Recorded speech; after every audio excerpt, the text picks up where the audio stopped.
人说中国人什么事儿都可以谈，但底线问题、红线问题绝不能谈。显然，台湾问题就是中国的底线、红线。但是在这一问题上，美日澳等国接连挑衅，似乎已经撕开了潜在冲突的一道口子。他们到底在盘算着什么？解放军又会有怎样的回击呢？对于美国在底线问题上的挑衅，我们似乎并不感到奇怪。随着中国的发展壮大，美国对中国的打击也随之愈发猛烈。而中国主权问题是中国最核心的利益问题，美国深知在这一问题上做文章就能掀起更大的风浪，从而对中国发展产生更大的阻碍作用。分析人士指出，美国频繁在主权问题上做文章，恰恰表明了美国对华政策的不自信。那么换句话说，美国在中国主权问题上挑衅，很大程度上也仅仅限于挑衅的层面。美国媒体就曾警告称，美国应该避免因为台湾问题而与中国摊牌，这极有可能转化为一场全面冲突，甚至是核战争。但是近来美国的这种心态似乎已经发生了彻底转变，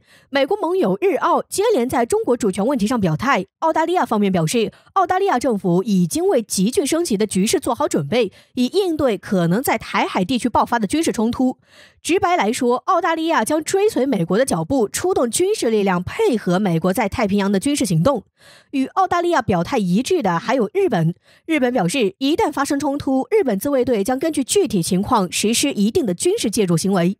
观察人士指出，这是日本时隔52年之后再一次触及中国的红线问题。对于美日澳的接连表态，我们不能再简简单单地将其理解为言语上做做样子的挑衅举动，这或许表明他们将有很大可能会铤而走险，采取实质性的军事行动。因此，在这种情况下，我国需要保持高度警惕，而且需要有效的回应。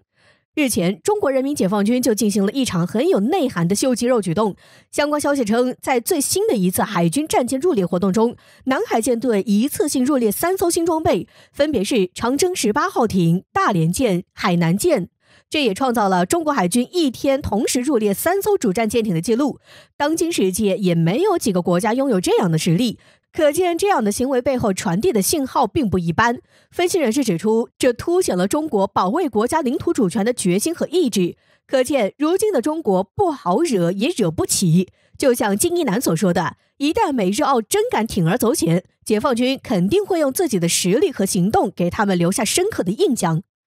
这是他们为自己做出的错误选择所应付出的代价。如今的中国有这样的信心，也有能力给予他们沉重一击。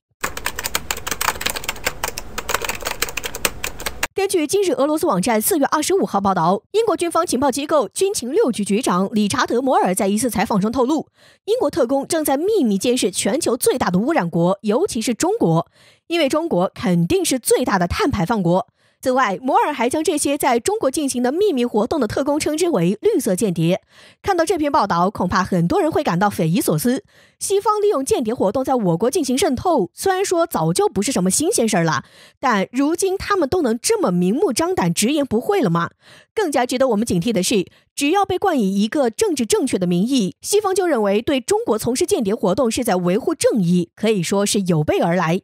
实际上，真正愿意去了解环保的人都应该知道，近几年中国在环保方面本就无可指摘。当然，环保也只是西方试图干涉中国的一个幌子罢了。打着环保旗号对华派间谍，似乎显得自己名正言顺，但我们不能低估其中的危害。在脱离欧盟之后，英国愈发与美国靠拢，甘心充当美国反华事业的马前卒。他们派来的绿色间谍会真心为中国环境考虑。参考此前 BBC 记者的种种行为，英国的这些绿色间谍要是秘密在中国进行活动的话，必然会搞一些小动作。我们向来是不但以最坏的恶意来推测西方对中国的意图，因此这些绿色间谍真的只是来监测中国的环境吗？就怕故意制造一些事端，我们需要警惕一些敌人再次来华投毒。就近几年咱们与西方间谍争斗的经验来看，西方更喜欢以非营利组织为单位在中国从事间谍活动。比如近几年来在西方如雨后春笋般涌现的环保组织，很多就属于借环保名义为西方资本牟利的。这些组织的真面目也被国人看清，面对这种情况，咱们也不能一直被动，而我们的反间谍法新规顺势而来。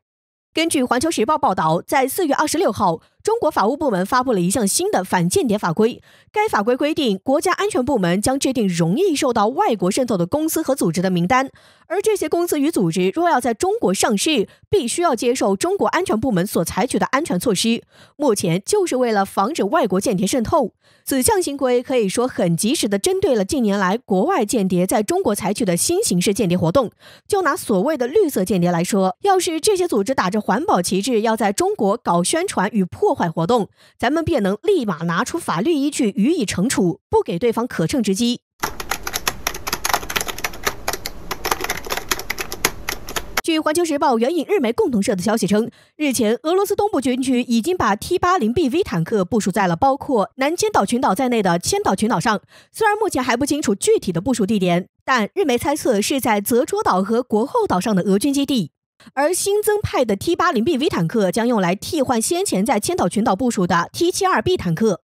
对此，有日本学者担忧，俄日之间已经不可能再进行联合经济活动了，但中俄之间的关系却越来越融洽。冲突一旦打响，那中国将攻击冲绳岛，而北海道将会遭到俄军的袭击，日本必须为此做好准备。除了鼓吹中俄会攻击日本外，该学者还叫嚣称日本要获取核武器的可能性。如果和平宪法还不进行修改的话，那日本将会消失。但中俄真的会无缘无故对日本发起袭击吗？一直以来，日本在美国的控制下获得了无数好处，在看待中俄关系时，日本的态度也越来越强硬，美国也是越来越重视日本这位亚洲地区的铁杆盟友。为此，日本才敢在美国的军事支持下，大胆地与中俄叫板，对争议领土虎视眈眈。